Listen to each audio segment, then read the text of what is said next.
just a quick note, if you want to see movie introduction, movie summary, and movie recommendations, you can visit me on my Patreon, the link is below. And obviously, if you like this, please click the like button and subscribe. Thank you very much. We have the classic Orion logo. And Orion obviously doesn't function anymore as a production company, but they made really good movies. Dances with Wolves is one of the movies I will definitely visit on this channel. Silence of the Lambs, Terminator, probably some others.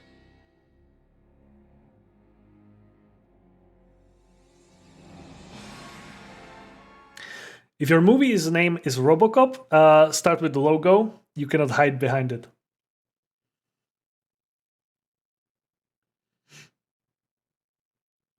This is a very good way how to kick off your movie. It's like a good exposition. It immediately sets the tone of the movie. It shows that satire, just fun stuff. It's kind of engaging because you don't know what's going on.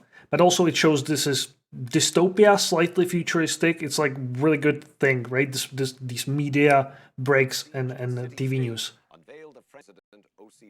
Every policeman knows when he joins the force that there are certain inherent risks that come with the territory. Ask any cop, he'll tell you. If you can't stand the heat, you better stay out of the kitchen. Dick Jones, who has never been called Richard in his life. Kurtwood Smith, for Americans, very known from that 70s show. I don't really know him from anything, but he plays a lot of bad guys. Obviously Peter Weller, a protagonist.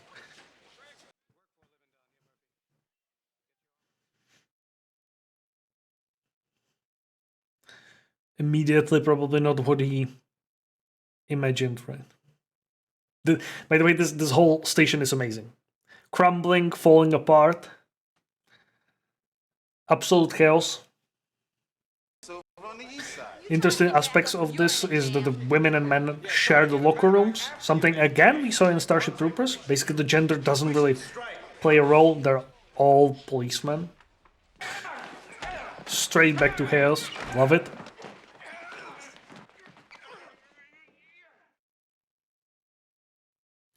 Good introduction of our partner, Nancy Allen, obviously,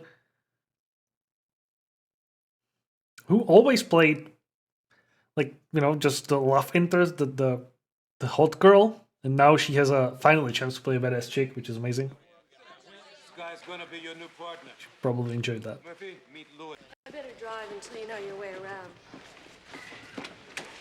Immediately, like, good exchange, you know, chemistry. Within 10 seconds. It's nice. There we go. That's a style of driving. We'll come back later. Interesting part or aspect of the OCP building is that they use basically only top light. So they can do shots like this, where they just follow actors around. We established Dick Jones, he's evil. We turn around, go to other characters. Usually you cannot really do that, right? Because you have directional lighting for actors. This, they just shot everything with single lighting. Everything which is an OCP has the same light. So they can do shots like these, which is amazing. It's obviously fun when you can do long scenes without cuts. A lot of TVs on the TV panel on the wall. I think they wanted more originally, but this is what they get. Still really cool. We had a little cameo of the camera crew in the bottom right. Would you come up and give us a Mr. hand, Kinney. please? Yes, sir. Mr. Kinney is going to help us simulate a typical arrest and disarming procedure. Yeah, we typically have Desert Eagle loaded in Use your gun in a friendly manner. the boardroom. Please put down your weapon. You have 20 seconds to comply. The voice of Ed Neumeyer, the writer. You'd better do what he says. I think they meant to re-record this line, but they never did. Oh, that's amazing.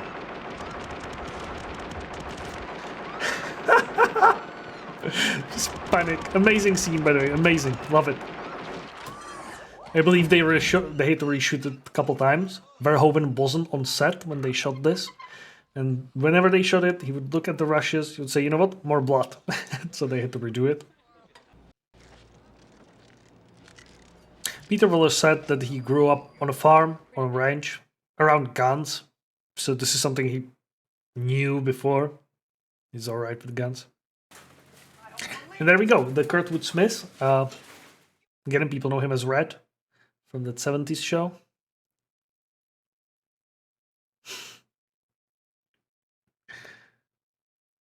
What is great about them, first of all, they have quite a lot of screen time, but also they are actors. This is obviously Ray Wise from Twin Peaks, probably most known.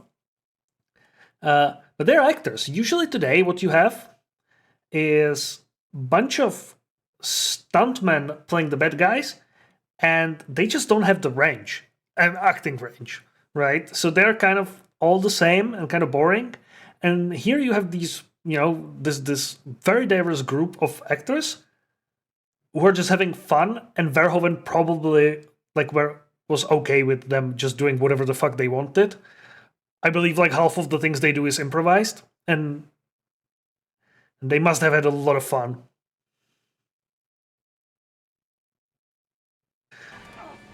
Can you fly, Bobby? Clarence, no! Clarence.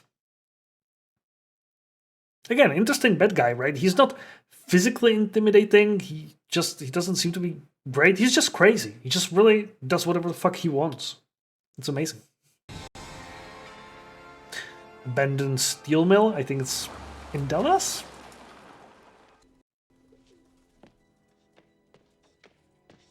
There's a bit of movie making magic in this. When we follow Nancy Ellen, she sees the TV, right? She makes 5 steps to see this character, but then it's going to take her quite a long time before she runs around and gets to the area of the TV. Good control. A lot of people watching this movie make fun of her for taking a peek. I would like to point out that his character is named Joe Cox. And if I ever meet somebody named Joe Cox, I'll want to take a peek as well.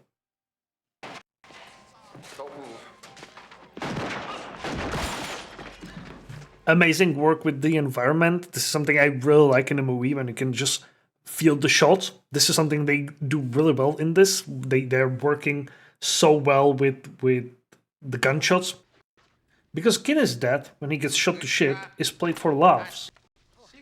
Right? It's sort of interesting that the filmmakers, in a span of 10 minutes or 15 minutes, can create visually very similar scenes with completely different emotional impact. I'm just waiting for it. Amazing. Just fun with prosthetics. It looks so nasty, so jagged, just very gory. I love it. It's perfect. It's great. Again, prosthetics, something you just cannot. Yeah, look at this. 180 shot. Bam. Amazing. You cannot do that with CGI. Even today, you would need to have really good budget to create a scene which looks so visceral using CGI. The practical effects are amazing.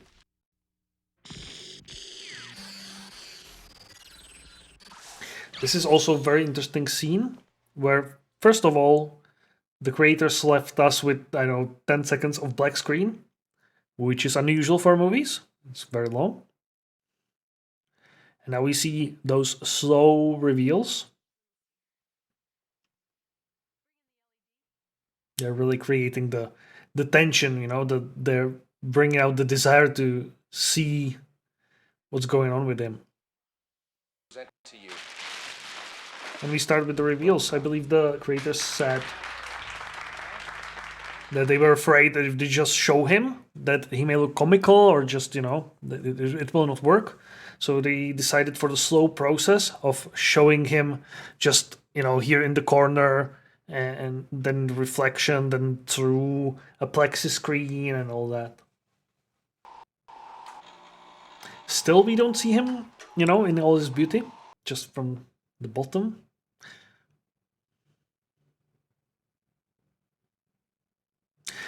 Couple few really good things here. Perfect targeting, right? He doesn't miss. 3. Record. We know he can record. It will obviously come back. Think he's ready. Serve the public trust. Protect the innocent. Get the directives. We'll see the fourth one, obviously. And again, this is such a nice way to do exposition. You get to know everything he can do, and you get it while you see him for the first time, right? So you are invested in what you're seeing. It's just really good storytelling. Interesting thing, whenever he's driving, you never see his legs, because he wouldn't fit into the car in the full costume. Again, unmotivated sound. Just synthesizer when he opens the door.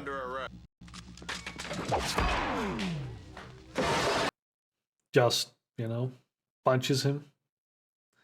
Somebody else can book him. It's not RoboCop's job. He probably caused more damage. It just really does have this dystopian feel, I love it. Great shot. That doesn't make any sense, because if he's stepping further away from the car, his shadow should be getting smaller, not bigger.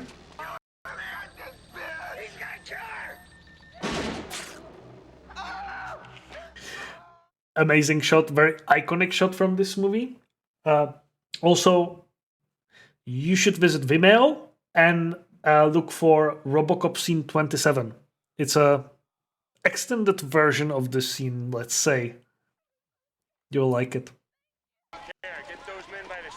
Lieutenant Hedgecock, again, somebody whose name is very phallic.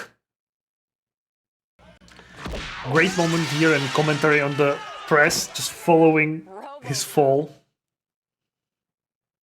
Again, don't know if I've said it, but nice. Oh, I did said it. Joost Vacano, simple but strong overhead light.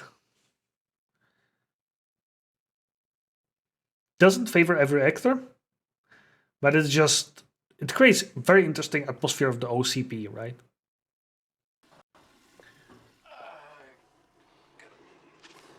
I gotta go.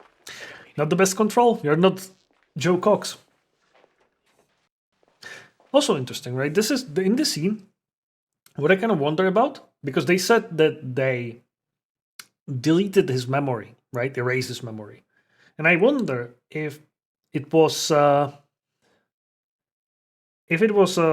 just not a good process, if there was still something left, or if it's more metaphysical, if like RoboCop's, like a soul is the carrier of memories, so it's like so the soul is sort of returning back to him, right? Like they could delete his memory, they couldn't erase his soul, they could never turn him fully into a machine. Sort of interesting. And back to cold and calculating. I didn't mention it. Basil Poledouris, amazing music, right? Amazing soundtrack. Everything he did is just gold. Not only the Starship Troopers, Conan the Barbarian, just great music in everything. Hello. I haven't really had a chance to introduce myself. Interesting, because here, again, he doesn't remember her yet, right? So he had some sort of resemblance of memories of people who killed him, but not of his partner. But we know that he records everything he, sees. Murphy. So that's a good clue for him. It's doing something to him. You a college boy? It's so funny how he is having fun with this guy. RoboCop just, parking in the background. Really nice shot. They have a couple of those. And hoping they won't shoot him in the face. Oh, that's a great practical stunt, this. That's actually a guy walking there. On the left side, you can see movie crew, by the way. And yet again, another great stunt. But the guy... Who are you? the stunt guy for RoboCop walking out of the explosion, it was amazing. That's actually dangerous.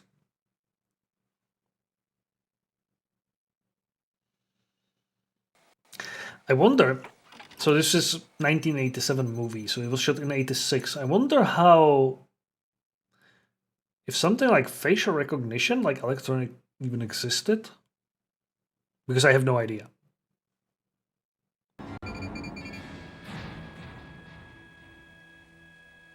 This part, where he's just really following the leads, right? He discovered that he's probably Murphy, or he has something to do with him. So he goes to the address to figure out what's going on. And I feel that in a lot of movies, we would meet the wife and we would just try to see, you know, his evolution as a human. And here he just visits it. He doesn't say anything. We just get a couple of flashbacks, and it works really nice. And after the flashbacks, it's basically done. And we can see that it did something to him, right? Clearly some distress. That's the newfound purpose. Anger. Amazing club, full of really weird people. Christmas lights on the ceilings. Neon. Very dystopian, very cyberpunk feeling. I love it. There is a Ray Wise, who loses the gun. Somebody catches the gun, continues dancing. Nobody cares. Terrible thing to waste. This guy is living the life, right? Just young executive, vice president, or whatever he is, or the president of the department.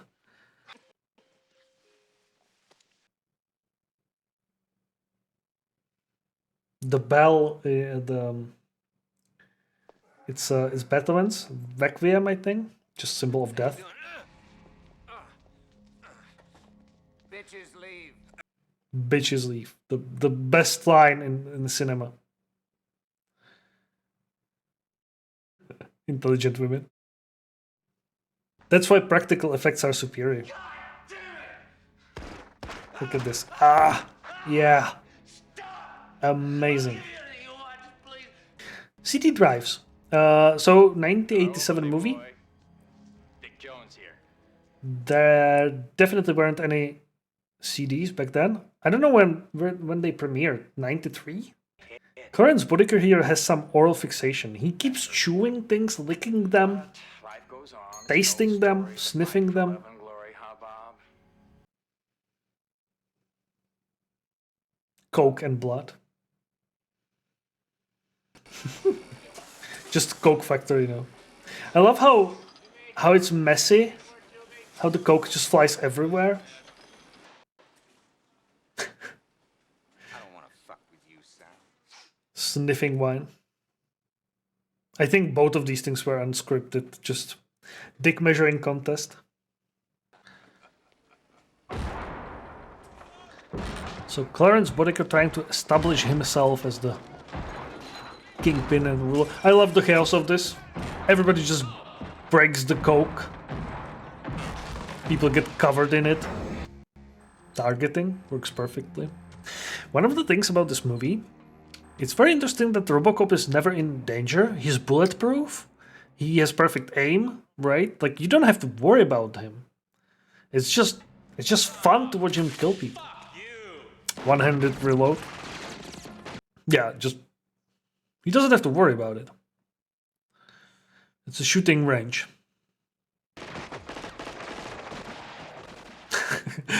The guy just covered in coke. I've got to say, I love the flames coming out of the weapon.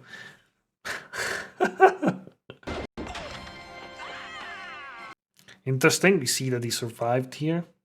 Under arrest. You have the right to remain silent. Deliciously disgusting Clarence Boddicker. RoboCop just throwing him through all the window panes in the city.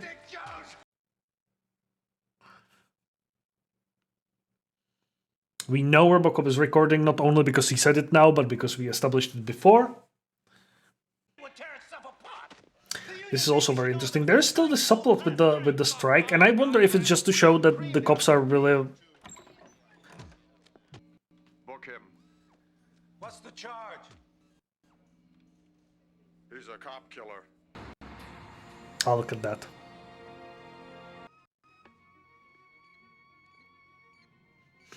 This comes back. Don't know if I said it before, this is a real building, but only the bottom part. They had to build the top part on paint the top part on top of that. You are under arrest.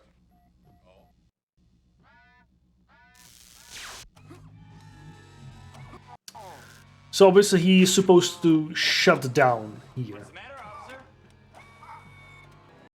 Any attempt to arrest a senior officer of OCP results in shutdown. Shut down, right? But he doesn't shut down, and I wonder if it's bad programming or if it's actually Murphy. And we can't. There we go. I had to kill Bob Morton because he made a mistake. Now it's time to erase that mistake. Now I'm doing the same mistake. First time we see Murphy's eye, you know, eye is the window to the soul. So he looks vulnerable. We see he's pretty fucked up. His Ed 209 actually can shoot through Murphy's armor, as you can see. It's all damaged. So in this scene we are coming back to the statement, who cares if it works or not? You know, we have a $50 million contract.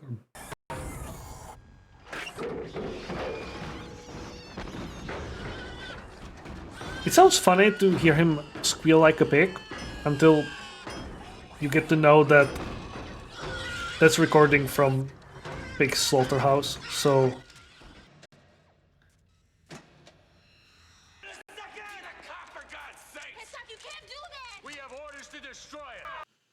This is really interesting, that the cops actually, even though RoboCop is OCP, that the cops actually, you know, are the good guys here. They sort of took him as one of his own. How long would it take them to actually destroy him? Right? Like, he's really trying to save his life. That's like, he's not standing there like a machine. Right? If you kick your computer, it's not going to try to, you know, escape from you.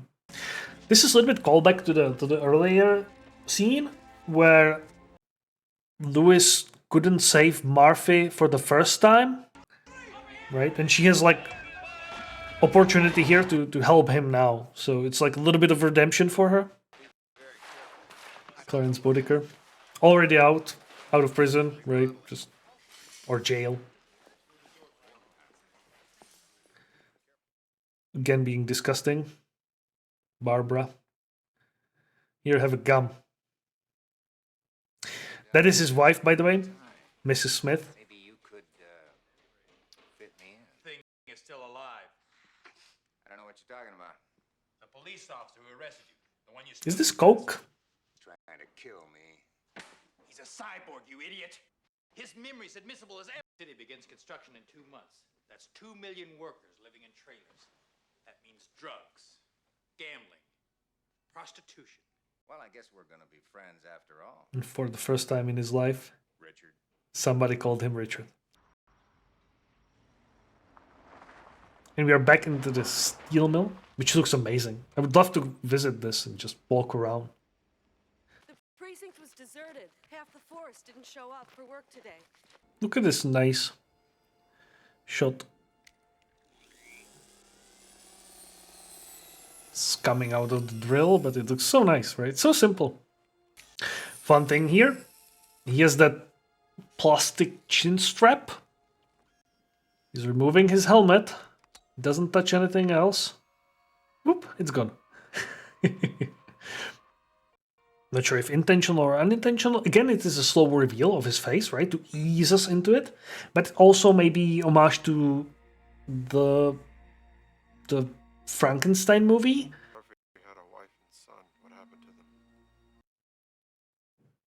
Interesting that he's asking about Murphy's wife and son, right? I can feel them. But I can't remember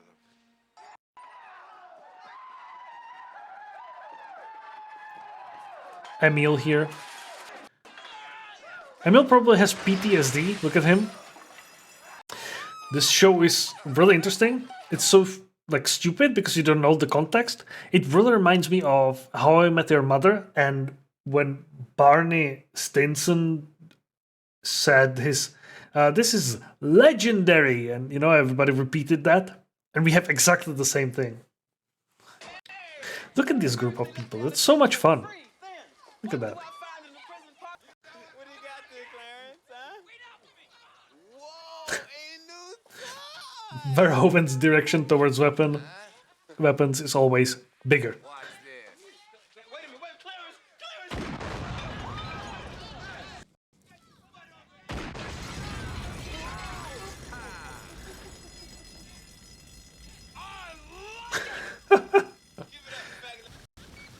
He's in the steel mill.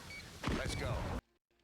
I think Verhoeven said there's a little bit of metaphor in him shooting the kids, What are you doing? because he'll never have, you know, family or kids again. Targeting system is So him destroying that is like a little bit, you know, saying goodbye to his past. A little more to the left. Here.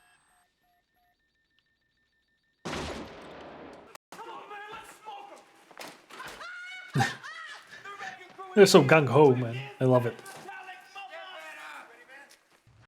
Yeah, imagine walking around the whole day with this weapon, man. It's nasty. Must be heavy as hell. Especially with all that attached shit to it. Damn it. Shit. Looking for me? I think it was Ray Wise who said that the scene where he has to hold the weapon one-handed and hold the other guy who's falling, who got shot, Joe Cox, that was actually pretty hard.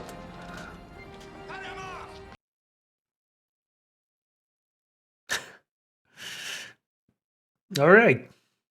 Emil versus RoboCop for the third time this movie.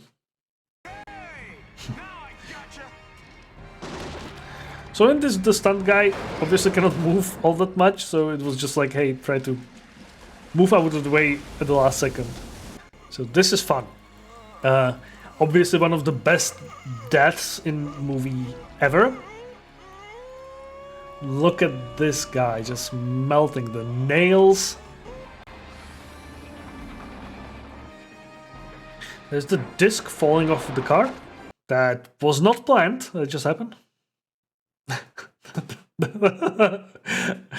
Poor Emil.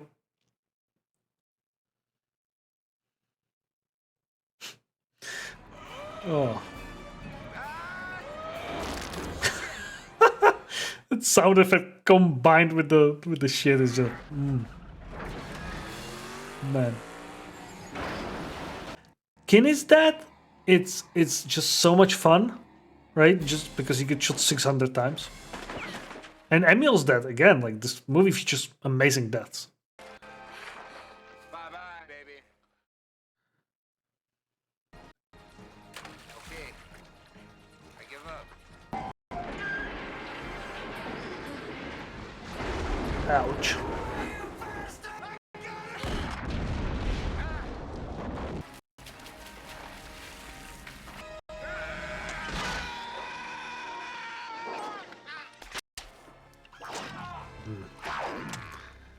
Spike came back.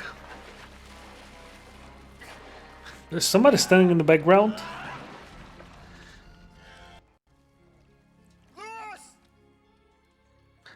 It's also interesting, right? You see that she's she looks so vulnerable, it's great. It's sort of interesting that we see her here for the last time. I'm not a fan of zoom shots in movies. This is my favorite. Like the pacing, yeah, how he just rushes towards action.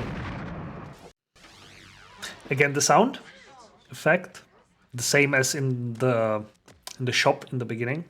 My program will not allow me to act against an officer of this company.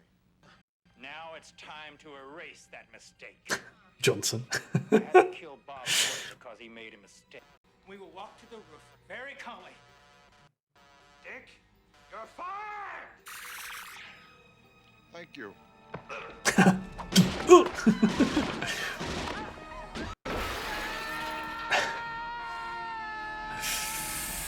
Yeah, let's forget this effect is there. Johnson loves it. Nice shooting, son. What's your name? Murphy. And we have a little smile, and that's a perfect ending for the perfect movie.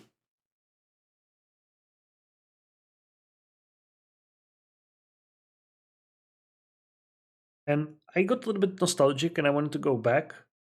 And I wanted to revisit the movies I liked as a kid. The movies I saw growing up, and which I thought were great, and which I would always consider my picks, my recommendations to other people. I have Jim Jarmusch's Dead Man from 1995. It's something people don't really, react to. I've not seen that on many lists. I have Natural Born Killers.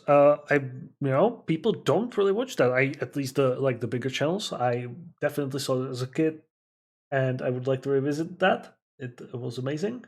American Beauty, also not very prevalent. I don't think it's I guess Kevin Spacey is not very popular now, but the movie is just amazing. With this channel, I decided to take a chance and just do it in the opposite way. In the reaction itself, because this is post reaction, you'll see that the setup is just not ideal. The lighting is not ideal. The mic is not set up all that well. It's just me experimenting with something. I came up with an idea. I want to do it, and I will improve it as I go along, instead of like infinitely preparing for something which will never happen. Yeah, this is just a little bit background to the channel. I just wanted to revisit. So yeah, in summary, I wanted to revisit movies I saw as a kid. I thought I could recommend some things. I feel like compared to other reaction channels, I've seen quite a lot of movies. Obviously, I'm not a movie buff, but I've seen quite a lot, and I feel like I have capacity to recommend. So yeah, if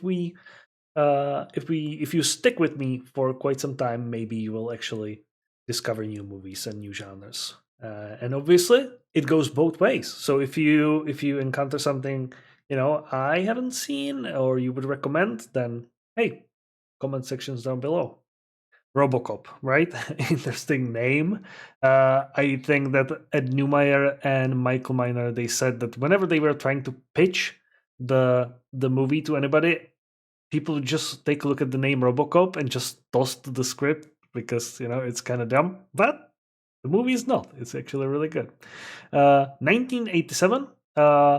87, obviously, great year for movies. The Predator, that's like direct competition almost. All right, so that's year 1987 for RoboCop. It's a year packed with great movies. But if I go a little bit down, obviously I do not know everybody. Joost Vacano, he worked with